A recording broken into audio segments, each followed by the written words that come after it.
Mike McCool here with the Royal Examiner. I am on location in downtown Front Royal. I'm at the Money Pit recording studio. With me there, Bob Wilson here on the left. And Bob, introduce your guest here. This is Cait Kelley, a good friend of mine from LA, and doing some acting out there. She's in town visiting, and we are going to be working on some music for to add to her press kit. So Well, let's see.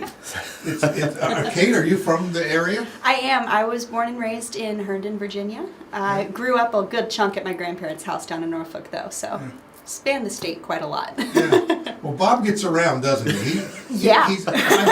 Bob is like the... Like Ricky Nelson, I'm a traveling man. Well, you're that too. But, I remember working with Bob years ago when he was on the road, and he had that bus that always broke down. And he was a traveling full-time musician, so it was pretty good. But he's opened a studio up here in town, and it's now what we call in the industry an acoustic studio, right? Or a commercial analog studio. Yes. And none of them computers for Bob. I don't think he knows how to work them. is really what the problem is. But it gives it a unique sound. It does. And it's pretty cool. And you've had a lot of people in here, Bob. We have. We've had some singer-songwriters who've had a lot of different genres that have come through the door. Some I've played on, had the privilege of playing on. Some I've not. More recently, we had some opera, some classical, some great stuff, some country. Working on some country rock yesterday with a songwriter, and so it was kind of cool. So. Best kept secret in Front Royal. Yeah, I thought so. I was. But it's been pretty cool. A lot of covers from the Beatles, Neil Young, and different folks that are coming through and doing their thing. So it's been pretty cool. So we spent 9 months to try to make it as comfortable as possible on the build out. So I had a lot of great compliments about that. And when a 18, 19-year-old tells me this is really cool, that means a lot. Yeah. Well, it looks like what the traditional recording studios used to look like when we had our recording studio open at National Media. They walk in. Where's everything at? It's all in the computer, so there wasn't, you didn't have that look, you know what I mean? So, well, Cait, tell us a little bit about you, what you're doing, what are you doing in life, and how do you support yourself, right? That's always the question, isn't it? Especially with the strikes that we just had in LA. I am currently a pre-union actor out in LA, so I do a lot of film. I've also done a few commercials and a lot of short films as well. That's kind of my bread and butter is short films. I got started with the 48-hour film project, where you have 48 hours, sometimes 24, sometimes 72, to make a full-blown short film. So writing it, casting it, editing it, and submitting it all in that time frame. And so it was a lot of fun to be able to do that. And one of them actually is why I ended up going out to LA. I was already going to just move out there because the opportunities I wanted were more out there at that point. But the 48-hour film project filmed right before I left, the weekend before I left. And I didn't know I was the lead in the short until 2 hours before I had to be on set. So I had to memorize everything in the makeup chair. I had no idea what I was doing, and somehow we ended up getting Best Picture and moving on to screen at Filmapalooza, which is an international film festival hosted in Los Angeles. And since no one else from the team could make it out there and I was driving through Arizona, I was designated the representative for the team. And I got to meet a lot of amazing Hollywood-based actors through that. And I've just been riding that wave ever since. Yeah. Well, it's the creativity that gets you noticed. And I think these little short activities that they do is how you're going to work under pressure. Yes. And that's really, and because if you've been doing films or any kind of in the industry, so to speak, there's a lot of, it's very flexible and very fluid. The scripts, I've seen scripts where it says, improvise here. Yep. And honestly, those are my favorite chunks because a lot of the scenes we come to love in these huge blockbuster movies are all improvised and no one knows because they just roll with it. That's right. It's great.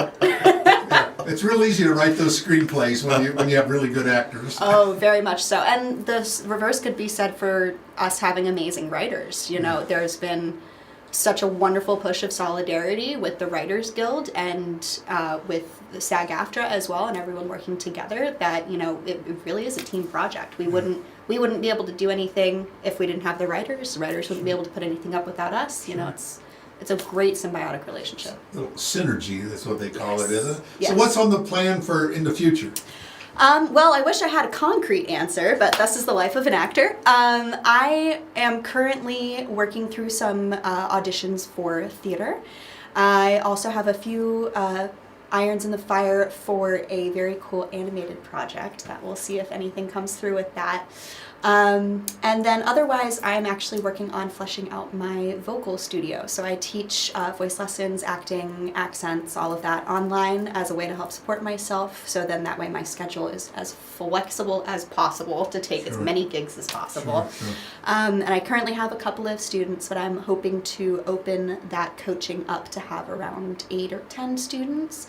And it's all online, like I said, so it can be anywhere in the nation, Yeah, even that's worldwide. really changed the whole industry, hasn't it? It has. Yeah. It You has. almost don't have to move to California. I know, sort of, kinda.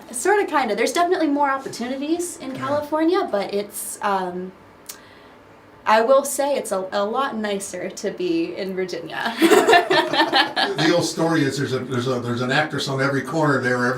Every waitress is an actress, right? Yep. The amount of taxi drivers I've been in where I'll be like, oh yeah, I'm an actor, and they're like, I could tell. And it's usually they've had another actor in their car right before me, or it's not as uncommon. All right. So what are we going to do here in the studio with Bob? Today we're going to record, let's see, we've got a couple show tunes on the docket for my musical theater cast. We've got some classic rock. We've got Hit Me With Your Best Shot. Hit Me With Your Best Shot. And Power of Love. Yeah. Huey Lewis. Yeah. And I'm trying, and Dust in the Wind. Yes. Kansas. Yes. Yeah. So that'll be fun. So this will give you like a little, what do you call it, a press kit? Yeah. To add to it. Add Yeah. to it? Sure, Yeah. that's Yes. It's always good whenever they're looking, Oh, always. You gotta Variety have your is 8x10 and now you have to have a CD and a USB and Yeah. an internet website and everything, don't you? Yeah. The nice part about LA, at least, is we're not super reliant on the website unless you have a marketing for a business like Bob does. We kind of do everything through Instagram, but even then, you still need the sound files, the headshots to make it all look really nice. Yeah. So. Well, Bob, what do you have in the future here at the studio? Well, we're just going to keep doing what we're doing, keeping it real, so to speak.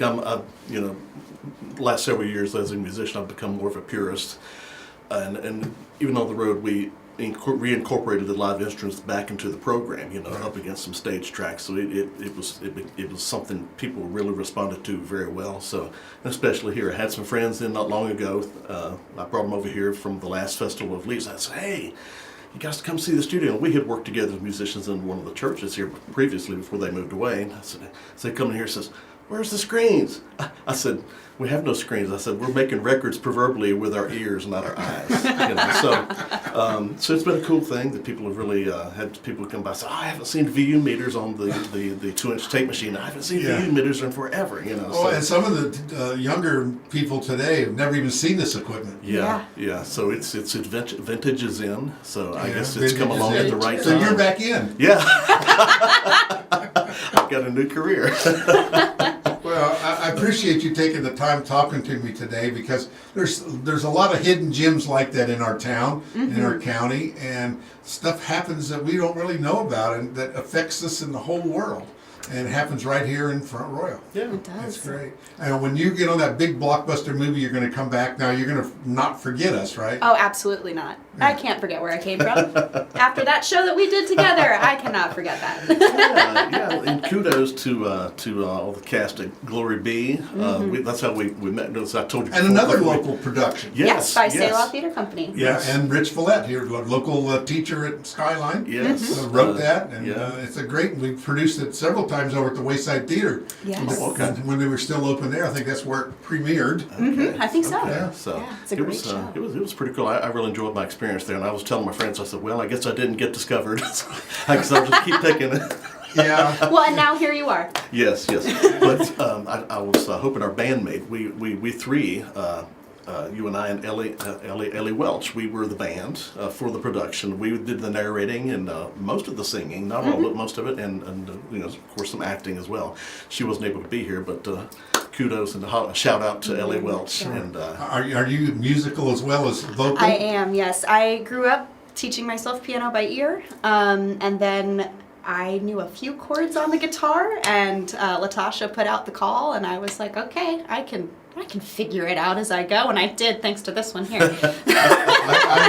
I remember, I mean, I was on the board at the Wayside Theater, and I remember the productions. And what always amazed me was the cast could play almost every instrument. And they would pick the violin up or the fiddle, and then they had guitar and the banjo and the bass, and they would all change around depending on, and it was just the talent that you've seen here locally, which is just amazing. It really is. And we've got Shenandoah Conservatory right around the corner too. That's where I went to school. And it's such a talent-rich spot. Yeah, that's great. Yeah. So live your dream, right? Absolutely. There's no other option. Well, again, thanks so much for talking to me, and we Thank will you. keep in touch, all right? Thank you so All much. right, I thank will. you.